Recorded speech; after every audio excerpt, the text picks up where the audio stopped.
So I've been in sports. I did soccer all 4 years, and I did tennis all 4 years.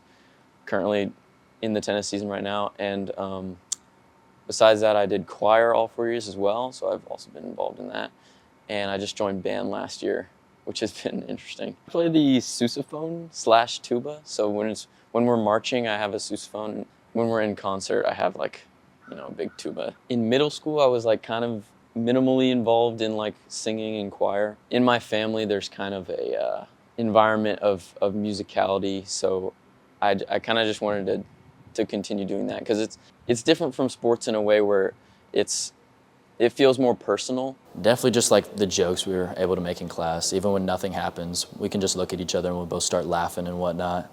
So I'll definitely miss just hanging out with him in class and making jokes and whatnot. I would say our away game, our senior year against DeSoto, we had this nice little combination play that we had been working on for like years. And we finally were able to pull it off and put a huge smile on my face. And it was amazing.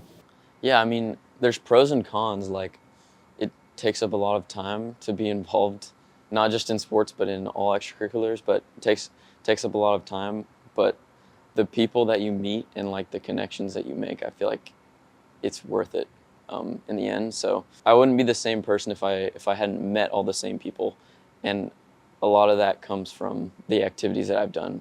Gosh, I mean, that's a tough question. Only because kids like him, players, student athletes, when they're amazing like Asher is, like they make a huge impact on us as coaches. You see their growth and you see how they mature, especially as long as I've watched him play the sport and grow up. He's always been kind of like more mature and responsible, like especially when we were younger. So I've always just kind of seen him as someone who's going to go far in life. So I'm excited to see where he goes. Well, the plan is to go to college. So I'm not committed anywhere, but I'm pretty sure that I'm going to go to St. Louis University. It's like downtown St. Louis, and I'm going to be going into exercise science and like kinesiology. So maybe might go down the route of like physical therapy and that kind of thing. This has been Connor Austin reporting for The Lions Roar.